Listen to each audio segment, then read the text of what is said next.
soil. Isa po ito. Garden soil po ito. Yan.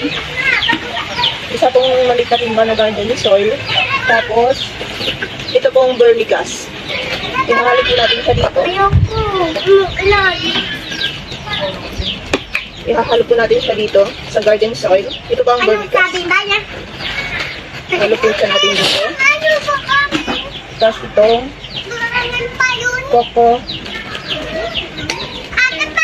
Punong nyug po. Ihalo din po natin.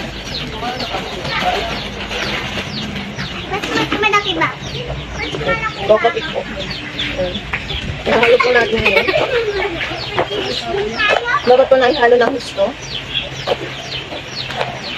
Ngayon po, sisidling ko po ito mga nakuha nating mga running shoots po ng strawberry. Ilalagay ko po dito para mas madaling i-trust at pag siguradong buhay na po sila. Ngayon po, lalagyan ko po siya nito pinaghalo-halong compost na coco peat at vermicast tapos yung garden soil po. Ngayon po, hindi po muna natin pupunuin kasi lalagay po muna natin itong seedling dito. Bubutasan natin ng konti saka natin ilalagay.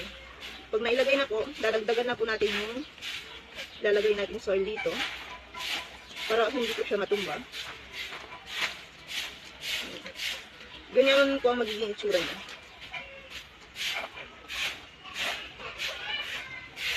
Ito niya para lumaba. Ngayon po.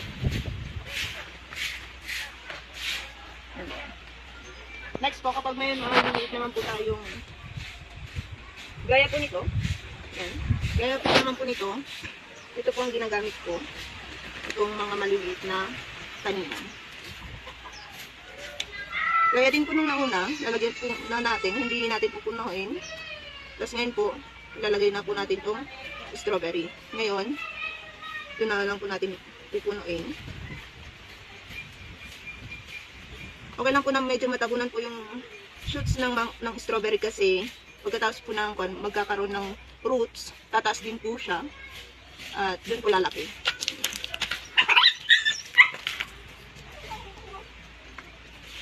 Ganyan po. Ganyan lang po ang itsura.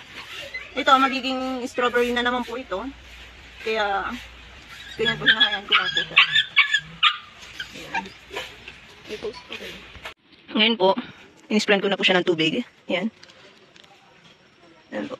Sakto po kasi ngayon, kaya nagpunla po ako ng strawberry kasi malamig po sa amin. Every November to December to January, malamig po kasi dito sa amin. Ayan.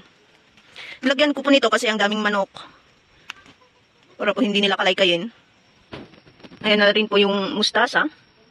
Tapos yan naman po yung lettuce. Ayan.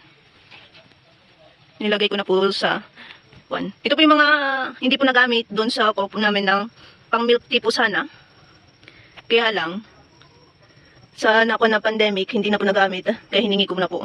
May mga butas na po yan sa ilalim. Yan o. Yan.